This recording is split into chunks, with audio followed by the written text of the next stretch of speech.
What it do, baby? Yeah, we're back for English Wednesday, baby. Yo, I know we said we're gonna stop the English Wednesday. We'll be back at 2 podcasts a week, but with everything going on in the world right now, I cannot stay silent. And I'm gonna tell you something. My guest today, straight fire. She went in.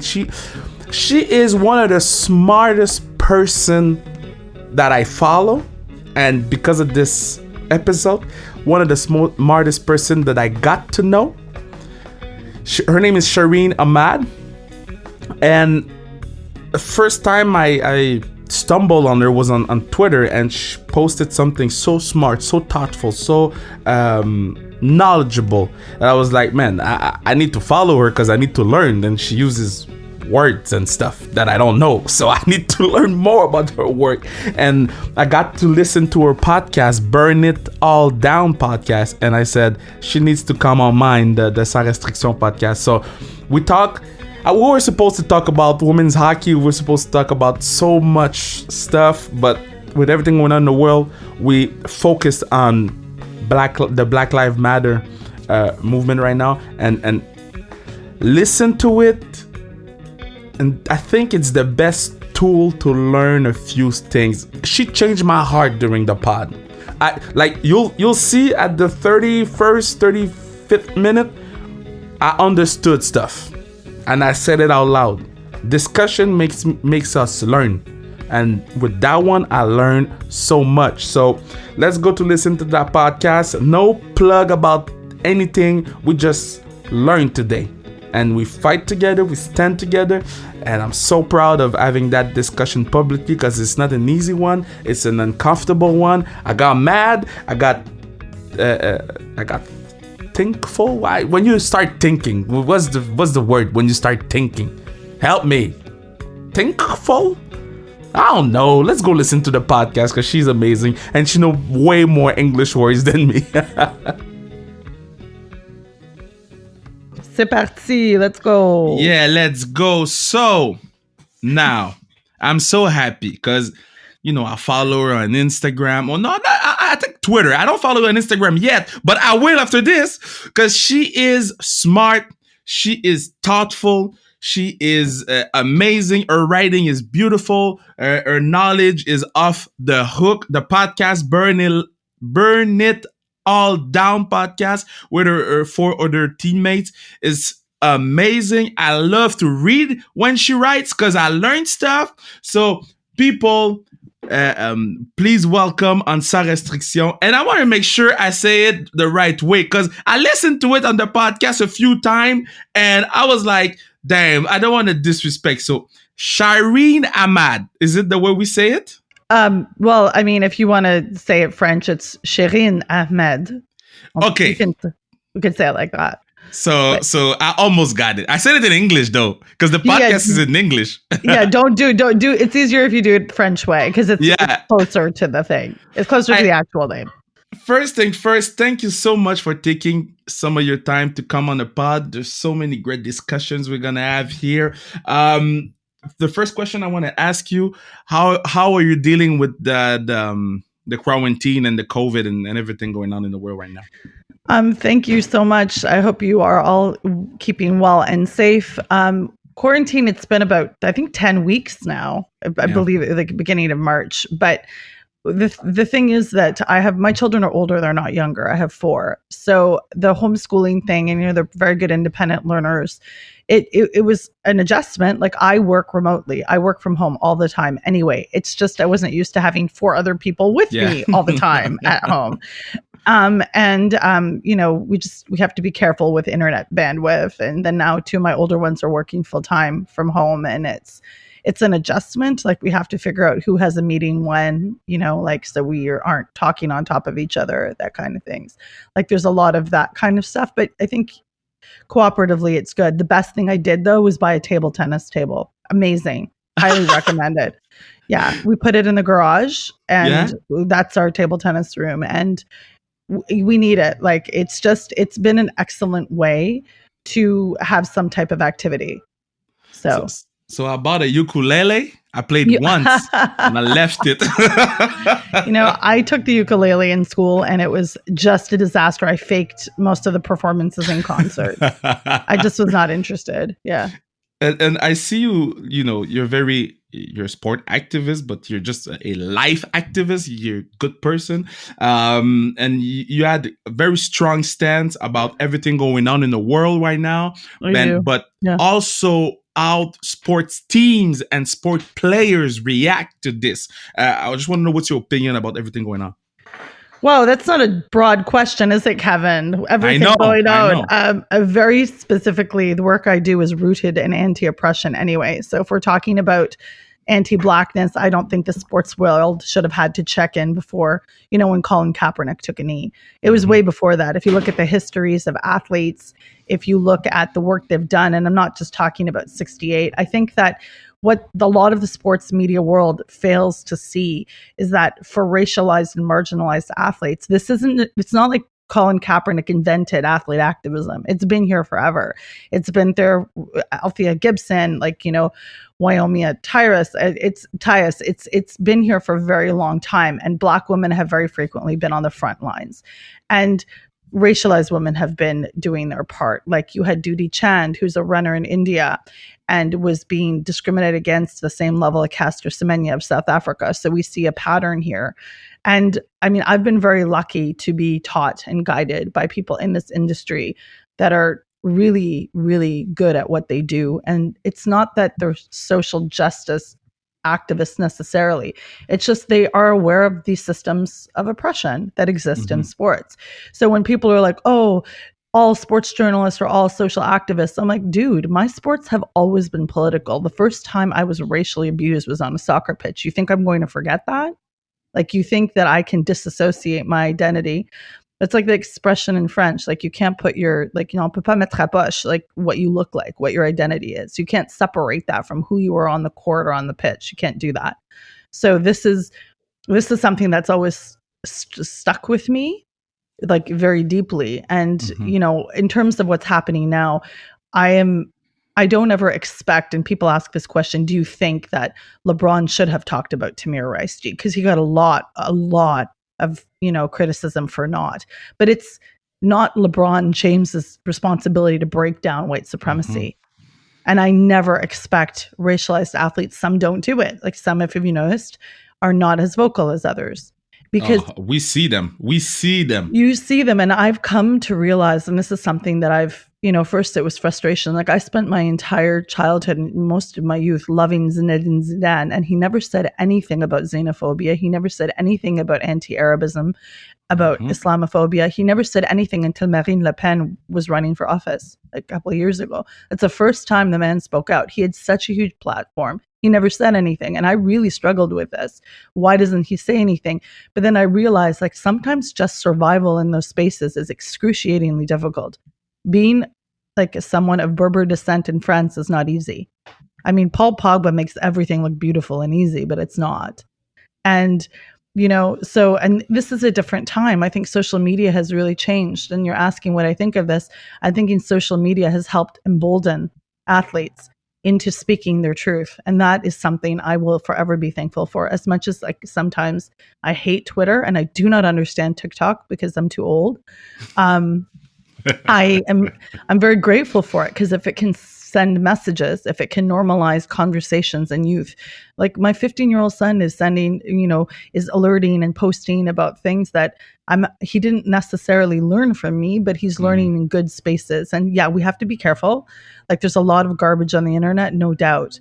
And just as, you were collaborating, so are right-wing extremist groups. They're also collaborating on the internet. So we have to, be aware of what's happening out there realistically. And I will forever be positive, because Kevin, I couldn't do the work that I do if I wasn't hopeful. I would just pack it in and say, forget it. I'm opening a cat cafe. I'm done with all of this.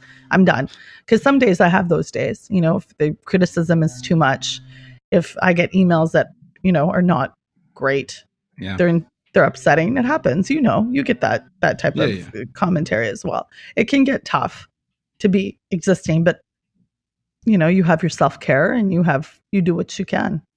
But I think that the social media, the strength of social media, why the players are using that platform to talk right now is the fact that they don't need to answer to a journalist. They don't need to answer and look right through a camera or speak into a microphone. They just need to type, and that's the I think that's what's saving us right now because of the pandemic, they don't have to answer to somebody after posting something, and that's for them. I think it's reassuring in some kind of way because they don't know how to say it or how to do it. But that one guy that I didn't know was an ally, but looks like a great ally is Jonathan Taves. The man is doing Yeah. Instagram lives. I did not think Taves would do this. I mean, Holtby, like Yeah, his statement was, he packaged up historical significance. He talked yeah, about, I was really struck by his and the thought. He was like this reflective essay, and that's what we need. We need inflection. But I agree with you. It's really important. And I mean, I am of the opinion that people say, well, you say that white people shouldn't talk about racism. That's not at all what I'm saying. I'm no, saying that the lives of Black people need to be centered in that experience. You can't make it all about you. Like, I'm so sad. I don't understand. I will never, like, don't make it about yourself. It's very easy just to be, thoughtful in your statements. Yes, there's a recognition of your level of, privilege. Absolutely. But to do it in a way, because ultimately the people in power are going to be the ones to have to break it down. We know this. The people can put pressure, but it's the decision makers. It is literally decision makers. Like, there's some organizations that were slow to do things. Like the New York Rangers still haven't made a statement. Like, they've only said they're not going, despite what happened with Keandre Miller. They haven't said anything. How is this possible? Because, and I'm not saying that Rangers fans aren't upset. I'm sure they are. Like, are you kidding me? The Boston Bruins, it hurts me to say this, can put out a better statement than yeah. the Habs or it's weird, but it also shows who's trying to do the work. People's colors are really, really, no pun intended, are really coming through right now. Oh Like yeah. in a huge way. Like the Ottawa Senators. Like, I'm not gonna go into depth, but it took a long time. Now it's in. Like, we're not asking much. We just want you to tell your people that follows you where you stand. You standing with us or you standing against us? That's the Mhm. only thing we're asking. And then maybe that's gonna inspire somebody to take action. We didn't ask for much. And the answer of James Dolan was the worst. And because of that, I went through the history of the New York. What's their name? The Nets, not the Nets, the Knicks, the New York Knicks, Knicks. yeah, Yeah, I yeah, went through their history, and then I just stumbled into the tape when they dragged down Oakley.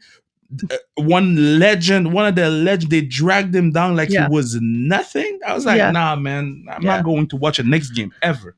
I mean, you can also see the way that, and I do feel I need to say this because Black women have been on the forefront, but Black Mm-hmm. Lives Matter.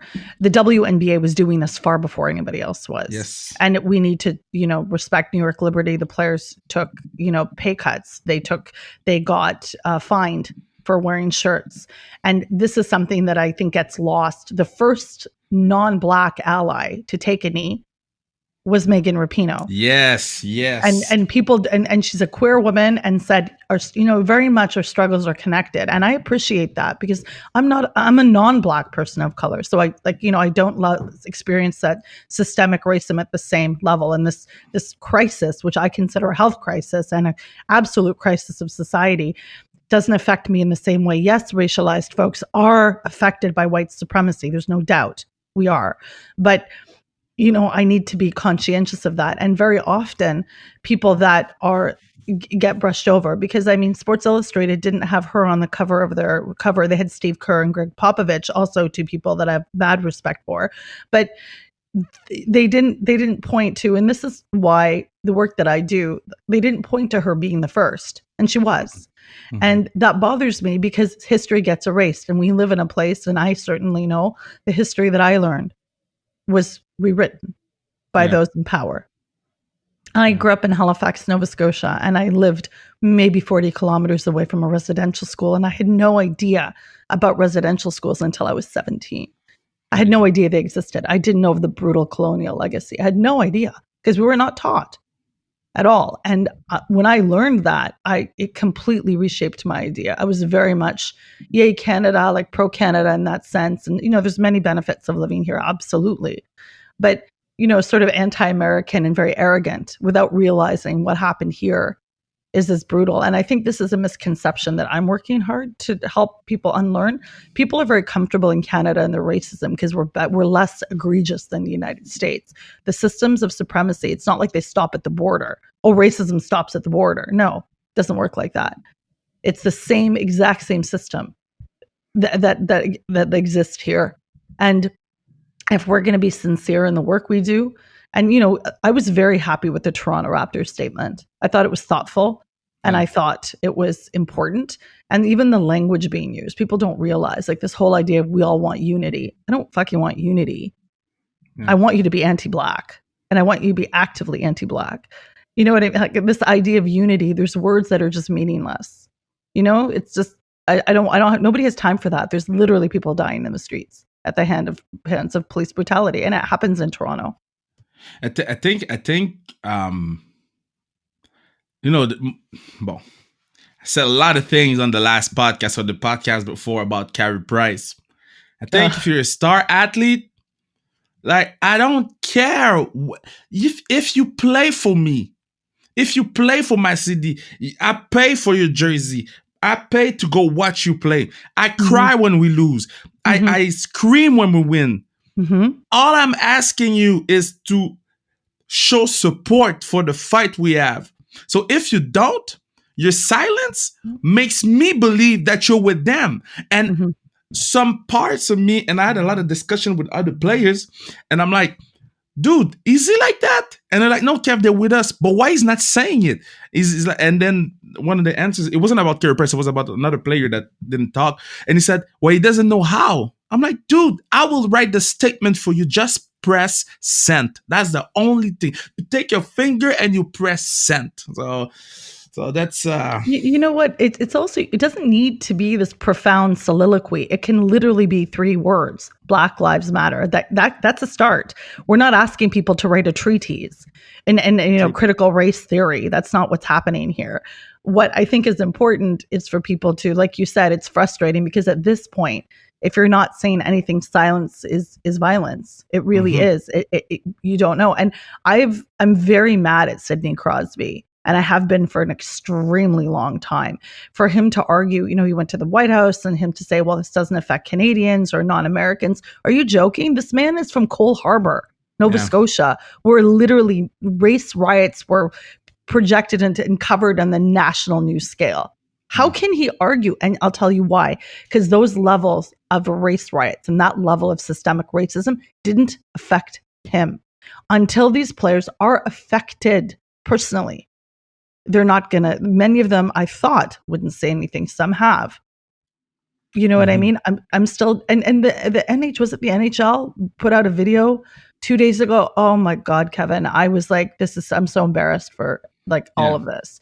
It looks, first of all, looks like a hostage video. Why does it look like it's crazy? It's crazy. But at least, like, what I'm going to say, at least they made an effort, because, the NHL is probably the last league I would have believe would try to go, over to say and to talk about it, because they talk about it. They do Instagram lives, and it's like Kevin Weeks with Jonathan Taves, and I'm proud of them in that way. Now, should they use Black voices to help them direct the message? Probably, but I think it's a good start. The video that Roger Goodell put out, for me, I'm telling you, I wanted to throw my phone in the garbage. Yeah. In the garbage. Yeah, it was terrible. It was, it also makes you think of who's advising these people. Like, who is literally telling Goodell that it's a good move? It's so insincere. Your entire organization has been complicit in repressing the employment of a Black man, specifically because of this. And you're out here saying you care. You No, your league is 70% Black men, racialized men. Like, no, you don't get a pass. And this is something else that we get into, whether it's performative, but in terms of what you're talking about, the hockey players, I couldn't help but be overwhelmed at the sincerity of it. Yeah. I really, because we've noted who hasn't said anything, and I get Yeah. it. It can be daunting. I've grown up in spaces and had access to educators that are, anti-racist and anti-oppressive, and even my parents. Like, so I grew up in a place where these discussions were happening. They always were. But not everybody is like that. And I understand that. Like, my level of fluency in the languages of this type of work are very different than someone else.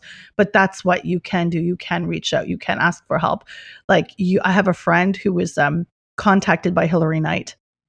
And Hillary Great. Knight, she worked with Hillary Knight. And, this person is very much an ally, worked with her. And she texted me, she says, I think you'll be happy. But the statement really came from her. She just had so much to say. She didn't know where to start. And for someone also, I think we forget that, like, I'm a sports writer, and sometimes I think, well, I would just love for the athletes to just do it. Sometimes athletes just want to focus on being athletes, and they really don't know like where and how to do it, because writing is a craft. And I think if people dismiss that, oh, it's just easy to write a paragraph. I don't think so. I think Holtby took a lot of hours in that statement. I think even Tavares and what he's saying, I think, and there's a lot of people.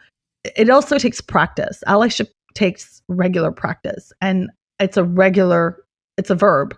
It's not just like something you do once in a while and post a black square.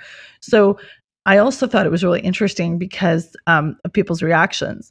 I was surprised that Kendall Coyne Schofield is somebody who I've been on for a long time, because in those that don't know who she is, she's a co-captain of the U.S. Women's National Hockey team. We had her on the podcast. Yeah, so I was very critical of her because in 2016, she actually criticized Colin Kaepernick and called what he kneeling disgusting and was disrespectful of the flag.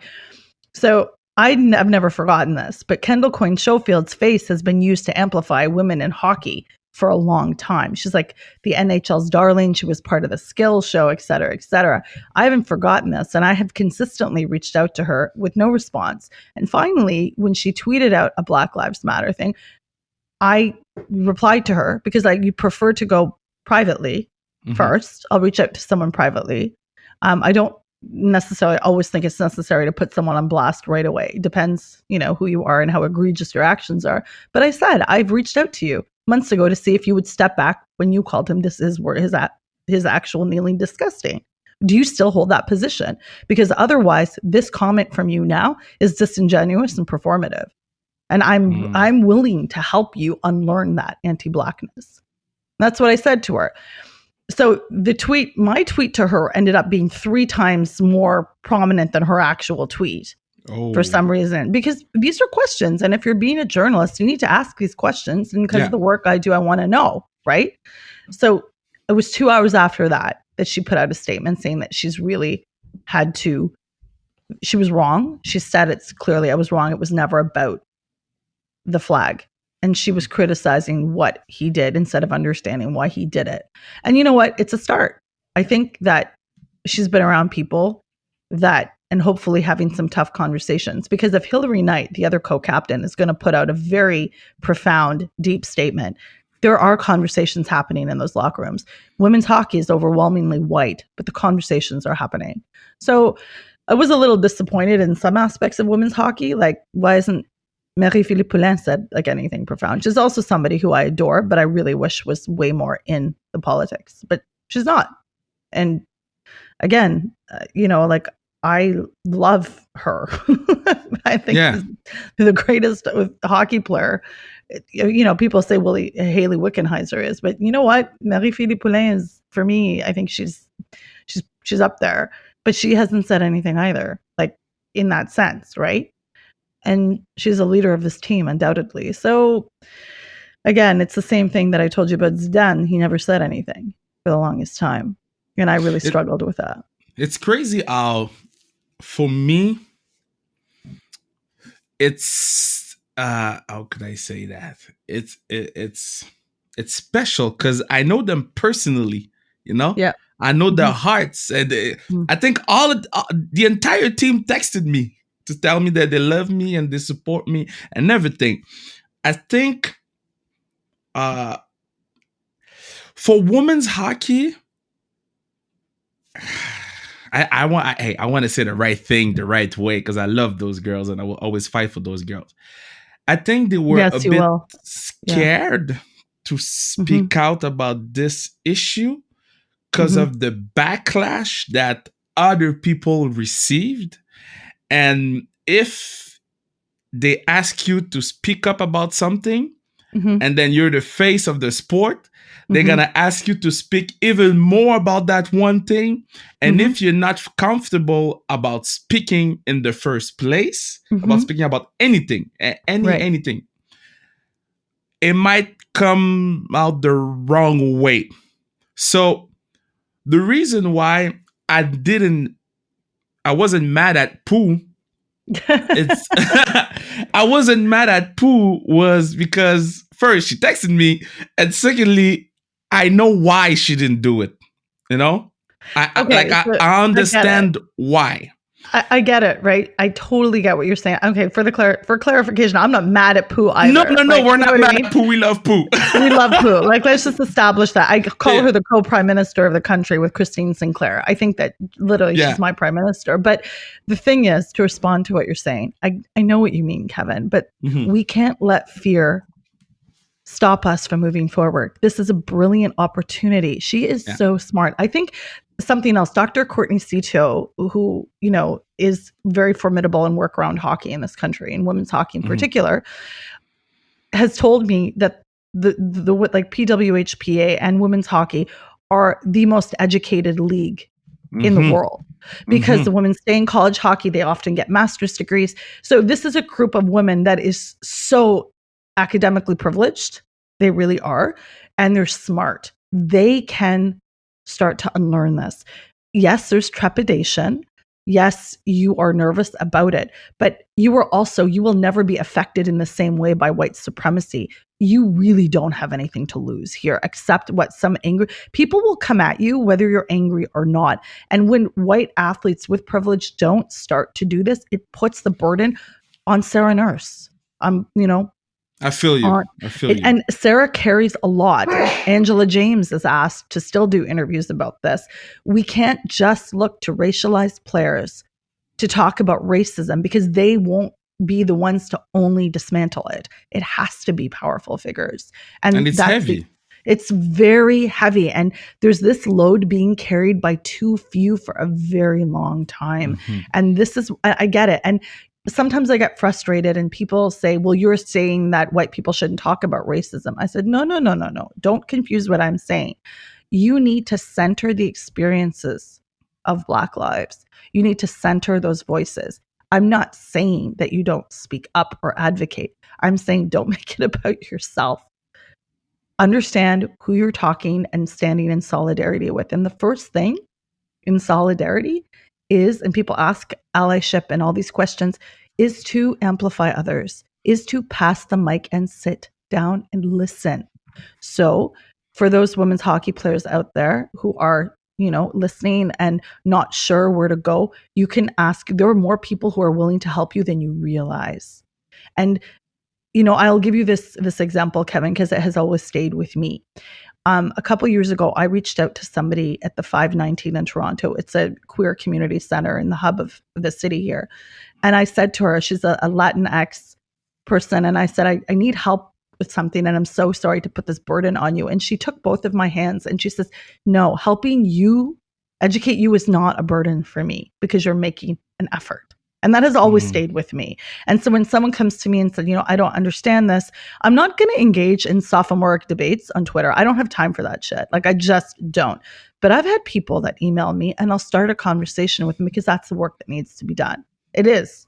And it's exhausting, yes. And it's unpaid labor, yes. But guess what?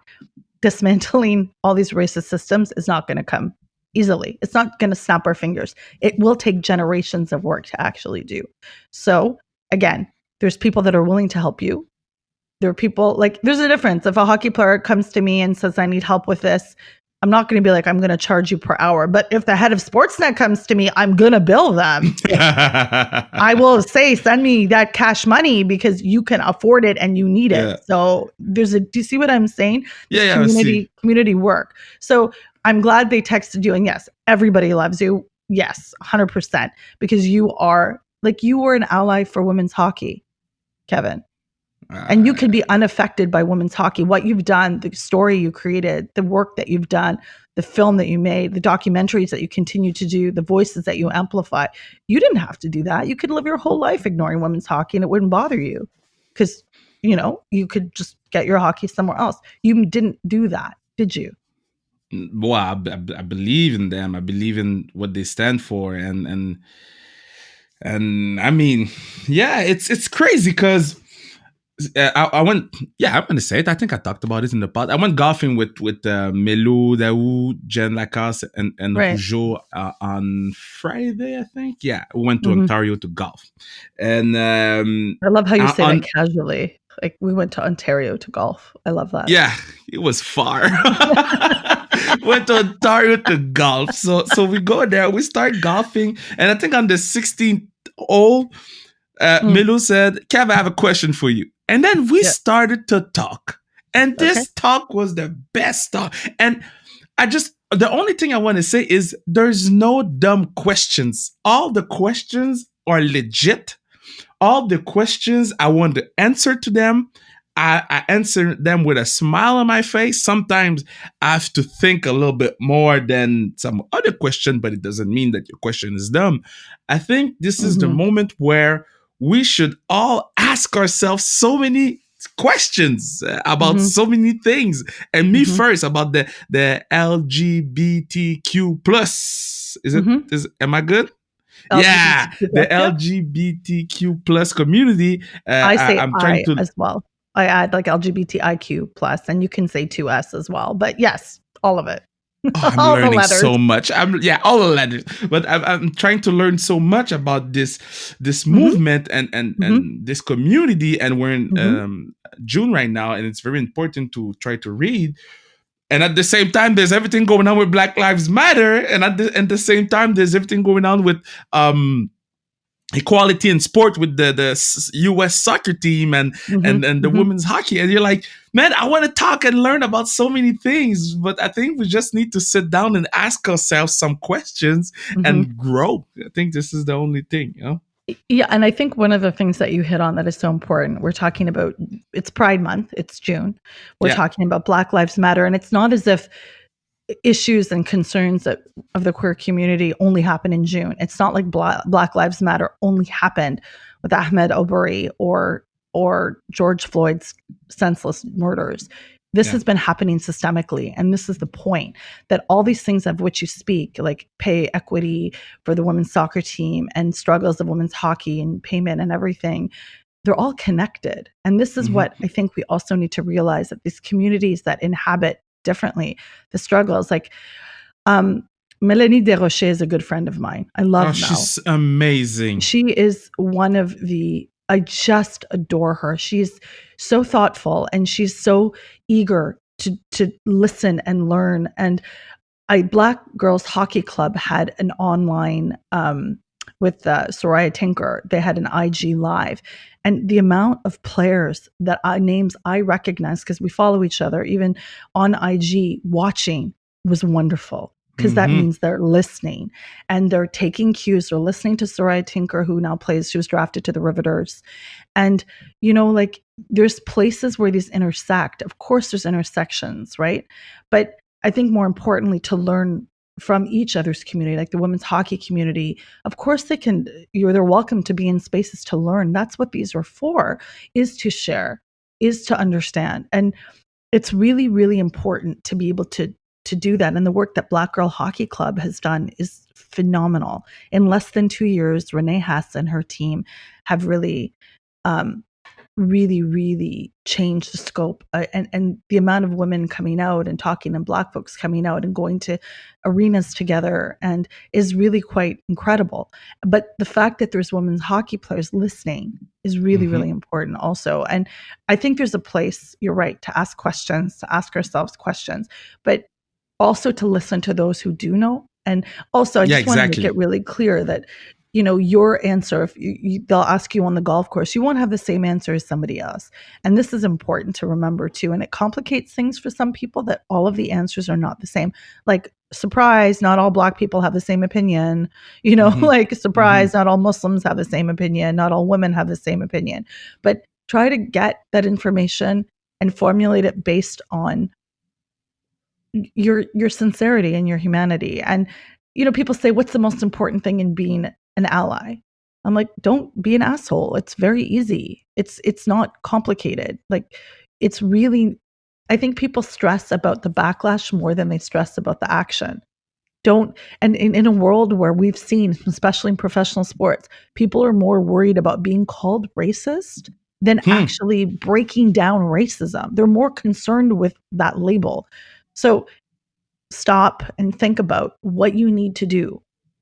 Don't think about who's coming at you. I mean, if you ask us, racialized people who work in sports media, I mean, if we were worried about what would people say, none of us would be doing this work. Yeah. So, This is powerful what you're saying right now. It's powerful because I hope everybody that there's a lot of sport people, a lot of NHL players that listens to the podcast that send me like secret screenshots of the podcast and they make me smile and like I just hope that your message right now, not only for them, but it's also for me. Because sometimes, and I will admit, sometimes because I'm not comfortable, I don't post about the LGBTQ community, even though I I fully support and I'm all in and I love the community. But because I'm not comfortable and because I don't know what to say and because I mhm, feel like I don't have the knowledge, I mhm, don't post. mhm, And what you're saying right now triggers something in me, and mm, that's why I feel like because you're saying that right now, I feel like I understand more some of the players that didn't post mhm, because I do the same thing with the community, the other community. What's the mhm, difference? You know? mhm, So I understand more. Maybe I'll be a little bit less, how can I say, harsh or hard on them. But mhm, at one point, you have to. That's the only thing I'm gonna say. At one point, you gotta show me something. You gotta show me that you mhm, support us. You gotta show mhm. me that you're on my side. You gotta put a hand on my back and tell me, Kev, we good.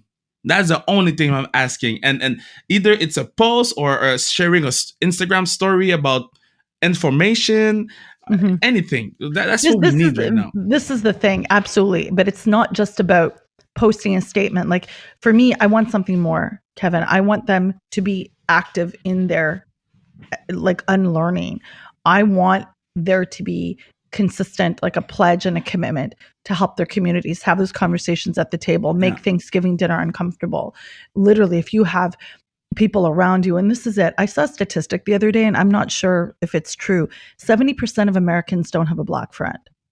Crazy.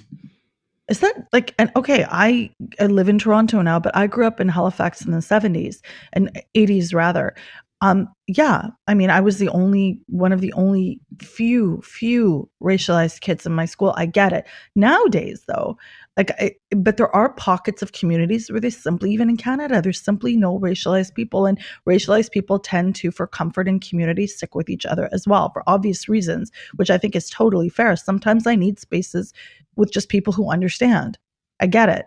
And I've had a lot of friends say to me that we need Black women only. Right after Floyd's death, I had people say, "This, I can't talk right now. I just need to be in a space with people that can hold my grief."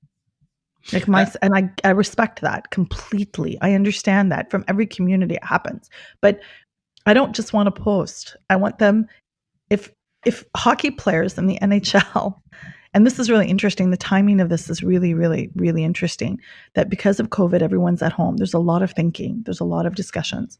This time has been formidable, because if the NHL season was on, we would have been wrapping up right now, right? yeah. But it hasn't been. We've had 3 months for people to think, for people to learn, and Hmm. people to listen and what's happening. So, and I want it to continue. I think we've just hit the tip of the iceberg here. And people will we don't know. The other thing is we don't know what people are doing on their own. What books are they reading? What links are they sharing? Like, what are they really, really doing? And I think it's really key. People will be giving behind, but there is a power in a voice. There is a power in a platform and being an athlete. And kids look up to you. It's not just about kids. Your teammates will see. And if one person starts doing it, other ones will feel more comfortable, strong. Mm-hmm. Yes, they will. And so I want to see that continue and happen. It's crazy how I had so many subjects and we spoke about one, but it's okay because it's a pretty important one.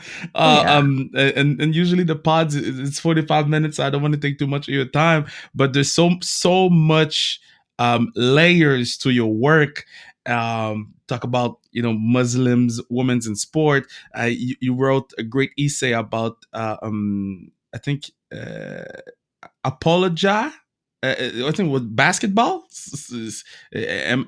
it's complicated. I can't read, but did great work. And with the Burning All Down Sport podcast, I started the last one where y'all interviewed 11 Black women. Oh yeah, I started that in the car yesterday. I'm gonna finish it today.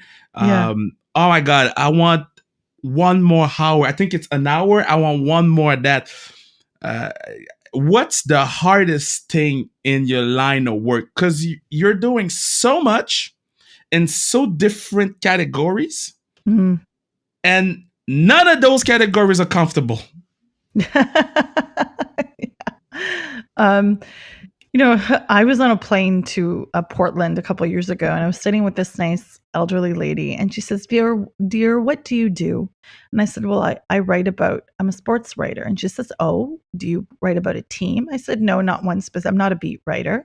And she says, what do you do? I said, I write about race and racism and misogyny in sports. And she looked at me and she said, why? And I struggled the rest of the plane ride, and I'm like, why do I do this? Like, I love sports. Like, I love watching sports. I've always loved watching sports, and I don't know. And I think it's because I love sports. I'm on a team with, my co-hosts. I have 4 co-hosts, but we have 2 other team members, like our producer Kinsey, and then our social media person Shelby, and we're 7 women. And I think in terms of the co-hosts, we do the heavy lifting, definitely. There's times where it gets really heavy. There's times where people cry on the show. The episode that we did before the one that you heard with the interviews. And the reason that came about, Kevin, is because, Amira is the only Black woman on our show. And we were like, if this is too much, I mean, Kinsey's Black as well, but she's not a co-host. So we said to both of them, if you need space, if you need time away from this, we'll take it. But again, I didn't want to show a bunch of people that are not Black talking about Black grief. And this is not what we want, right? We need the conversations to be led by people from that community and in particular. And so Amira's incredible. And she says, I need this work right now. I need to do this. And it was her birthday, and she literally spent the day weaving and splicing and listening to all the interviews, and all the interviews were about 10 to 15 minutes. And she put them all together. We talked about motherhood. We talked about youth. We had like a 13-year-old on there who's a ballerina. And we talked about Black Muslim women, queer Black women. We tried to cover everything as much as we could. And the reason is because this topic deserves that attention. Those voices were just a drop in the bucket, right? And we couldn't decide on one. It started with, one possible interview. And then we were like, no, we need more. And the idea just came to us. Let's just have as many as we can. And whoever wants to talk to us. I mean, we did. And that's what ended up happening. So in terms of all the stuff we cover, it's because I work in a group, the very thoughtful and smart women that we all know. Like, we cover a lot of different things. And I think that's why our group works, is because I'm like, football centered in a lot of ways, but I have an expertise in something else, and a lot of my eyes on global issues. Because, if I'm looking at Muslim women in sport, I look at Muslim majority countries and, North Africa, West Africa, Southeast Asia, South Asia, Central Asia. I look in those places because that's where the communities are that I'm interested in. And, with immigrant histories and that kind of thing. And then, Brenda focuses primarily on Latin America and South America. And then Jessica knows a lot about, violence in collegiate sport level. Lindsay's a fantastic beat writer, and she's a generalist and knows so much. And Amira is very specific on African-American women's sport history. So we all, but, Amira does a lot about Polynesian and, and oceanic history and in sport. And that all ties together in a nice package. And I think the thing is that it's not that it's easy. I mean, we make it look effortless sometimes, but it's not. Like, we're a family. Like, we have bumps. We have to work stuff out. And there's a commitment to the reason is the underlying commitment to anti-oppression is what we're rooted in. There's no discussion. We have different ways of getting to places, but we all get there. And it works. It's also, this is just a side job. We all have full-time jobs on top of this. Sick. It's crazy. And people don't understand how much work it takes to get in. Like, we're chasing the guests. We're figuring stuff out. We have Google Documents. I think we have 15 folders now. And we're in episode 163. Wow. So that's like almost 170 hours, probably more of very close to, including special episodes and everything like this, and hot takes is what we call them. And probably 180 hours of our work. And it's a lot, but I love it. I can't imagine my life without it. Well, now I'm hooked. I followed the page, Burn It All Down podcast.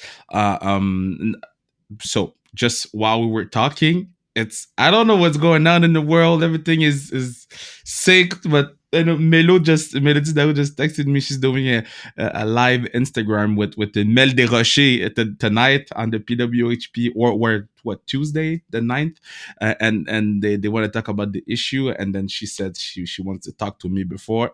I'm happy, and I'm gonna say that I'm happy that they didn't have Sarah on, because Sarah talked a lot. She need rest. She's been everywhere, and just having those two smart women talk about, what they can do to help on the live tonight. I'll be watching, and I'm proud of them. So I just want to say that out loud because it made me smile when you were talking about Mel Desrochers, and then Melo texted me about Mel Desrochers and the live. And y'all should follow Mel Desrochers on Twitter and Instagram. She's one of the greatest followers I have. She's amazing. She's a lot of, she's also this, like, just an incredibly sincere person. Like, she's lovely. And I met her grandma and her family at one of the PWHPA games in Toronto. And just you can see where it comes from. Like, she's just, I can't say enough good things about her. And she's tiny, but she's like the fiercest defender. And I think I was live tweeting the game, and every time she'd like crush someone, I'd be so happy. I'd be like, oh, Melanie just destroyed somebody on the ice. Oops, there they go. She's a badass, because I think we'll have to do a part 2 with Mel one day, talking about especially the women's hockey movement going on right now, because I think it's very important. I think you have great insights about it, and like we spoke about everything going on in the world with the Black Lives Matter and how we're speaking up, and I don't feel like it's appropriate to talk about the women hockey movement right now, because we wouldn't give it enough time and enough and you're an expert. I mean, the work that you've done in it is, I would love to pick your brain, because I mean, your work is phenomenal, and like, it's accessible in both languages, which is really important. Like, you're able to, like, players are able to express themselves so fully, and that's really important here. And also just, the way that you know what it's like to let people drive their own story. You know that. And your work shows that.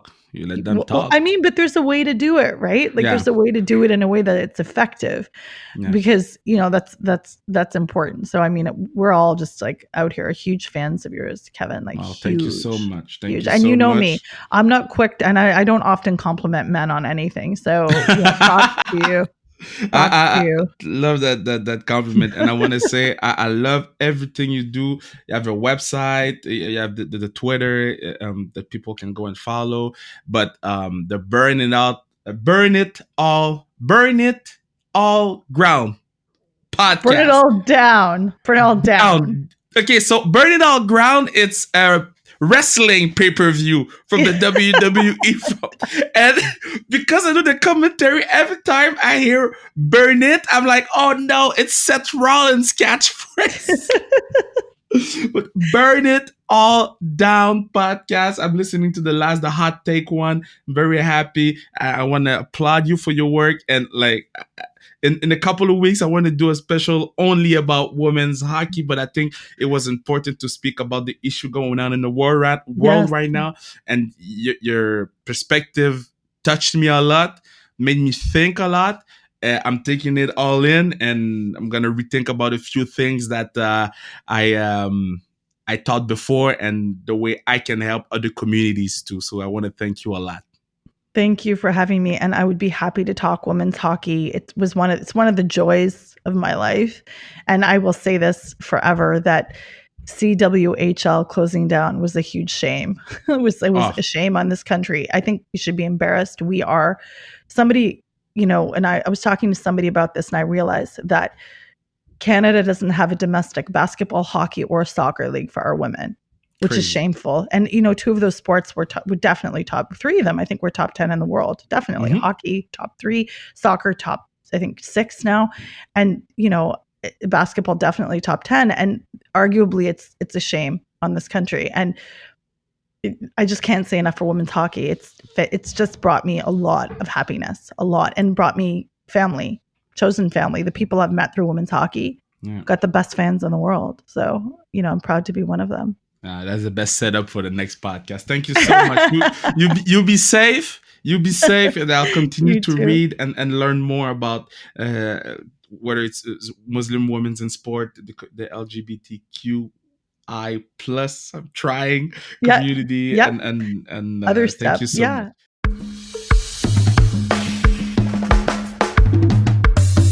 Yo, what a talk, man. These are what we need. These are what will make us grow and make us better. I'm shocked, man. Learned so much. She is such an amazing person, such a light in this darkness right now. She's special, and I love her with all my heart. So thank you so much for the little talk we had. And yes, we need to do the part 2. Let's talk about women's hockey. Let's talk about, and we'll have Mel Desrochers on the part 2. We need to have that discussion, 45 straight minutes of how we can improve women's hockey. But I think with everything going on in the world right now, I wanted to give all the stage to the movement. So thank you so much for listening to the pod. Follow us on Instagram at Sans Restriction. And Friday we have another pod. It's in French, but you can give it a try. Let's go, baby. Oh, next week I have a surprise. Another English Wednesday. Another one. You know what? We don't care. It's a pandemic. I'm home. I ain't doing nothing. Another English Wednesday on Wednesday. Let's go, baby.